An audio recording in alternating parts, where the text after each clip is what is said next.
Alright, so the sun's a-shining today. Anyways, I wanted to get back to this baler. As you could see in the...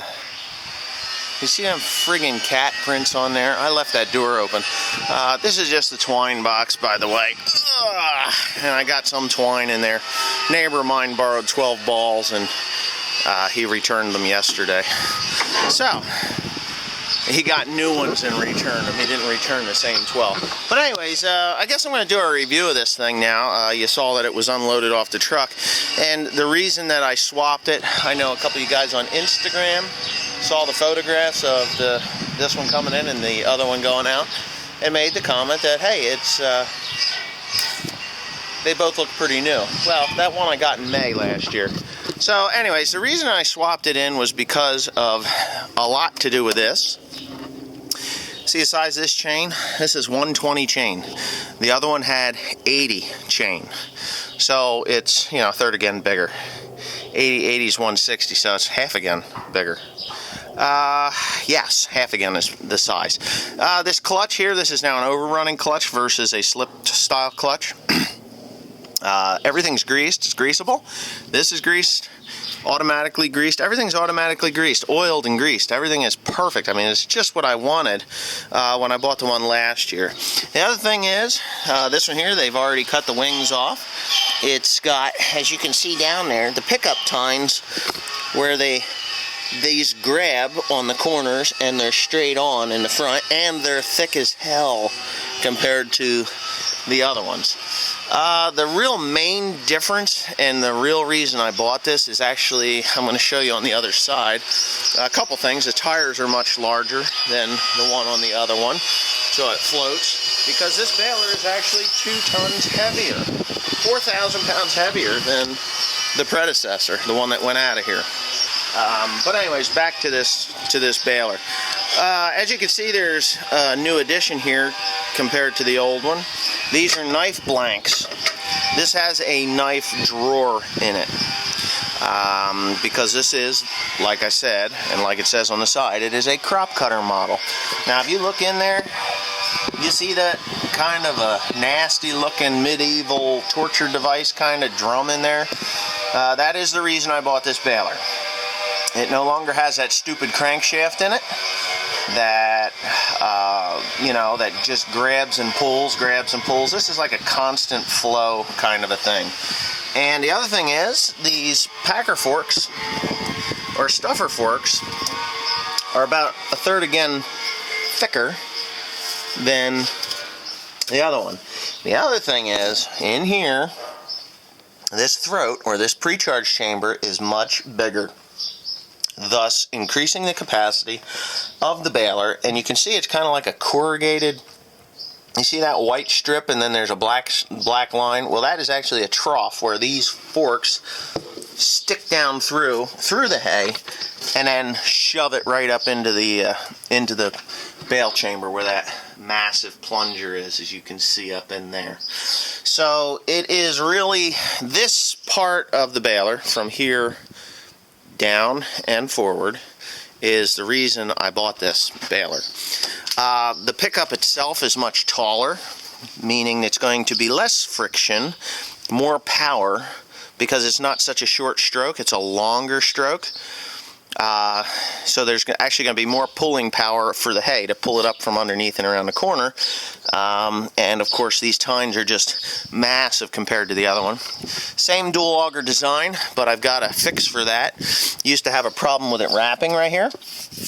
I'm not going to have a problem with that wrapping, because I'm going to take a piece of plastic, I'm going to curl it around that thing so that it spins. When there's a lot of pressure of hay on here, it actually spins and it will not wrap, because it'll wrap starting here and just go whoop, and then this whole thing is all wrapped up. I think they've fixed that a little bit from last year's model. This hood will wrap up solid. So, but anyway, yeah, so that's what the deal is right there. That's the reason I bought it. If you get caught in this thing, there's not going to be time to write a note to your wife saying goodbye, because this will chew you up into tiny little pieces. It cuts 1.5 inch slices if you engage the knives. And of course that will just slice and dice you like a Ginsu and pack your ass in that bale, and then you're done. You're spent. There will be no tomorrow. So anyways, the flywheel is about the same size. The gearbox is the same. It's a triple reduction gearbox versus the dual reduction gearbox of the competitor and the previous model.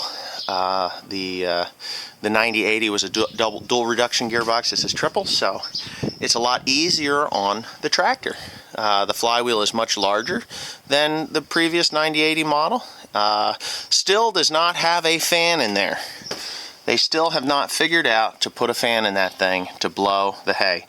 There is airflow or air movement, but it is not what I would consider to be a worthwhile thing. I even think they've changed the pitch of this flywheel again. I don't know. They keep fucking with that. Oh, excuse me. They keep messing with that. Excuse my language. I know there's a few of you out there that don't like the flavor of a occasional curse word. Sorry about that. But yeah, the other thing is that I had spec'd out on this thing when I bought it, because I purchased it, pre-purchased it, was the light package. I have lights there on both sides. I have these awesome halogen, or yeah, they're Hella LEDs, which will blind you if you look at them. There's lights under here. There's a pair of lights underneath. This thing will look like it's floating across the field because there is a nice light there that you turn on. I'm going to go up top here where there is an annoying thing that I'm going to have to disable because I absolutely hate it, and that is this. I think I can move it out of the way, this guy here, because what happens is when you open that, it trips it, disengaging the knotters and causing a whole bunch of trouble. When you get back in the cab and you forget to re-engage the knotters, it's just a pain in the ass. I was hoping, beyond hope, that they would put a sensor on there so when you got in the cab you're like, oh shit, I forgot to do that. But they haven't, that I know of. I'm going to look when I get it fired up. But this is part of the light package too. As you can see, when you open that up, there's a micro switch here which turns on these lights on the knotters. So I got those lights. Of course I have the lights that shine behind in the back. I did not get the camera installed because Timothy took it off. Right, Tim? Yeah, Tim. Hey, Tim. You didn't take it off of the old baler, or did you take it off the old baler? You did take it off the old baler. I said that like 5 times already. Oh, well, we love you, Tim. Hey, Tim, did you shave last night? No. Why not? Because I was busy playing games. Oh, you were jerking off what? I was playing games. Jerking off sideways? No. You weren't? No. Were you playing games? Yes. Is that jerking off sideways? No. Oh, okay. That's just playing games. He was not jerking off forwards or reverse. He was doing it sideways, playing games. So we're just picking up. What? I was playing my Xbox. Not those games. You weren't playing the sex box. You were playing the Xbox. The Xbox.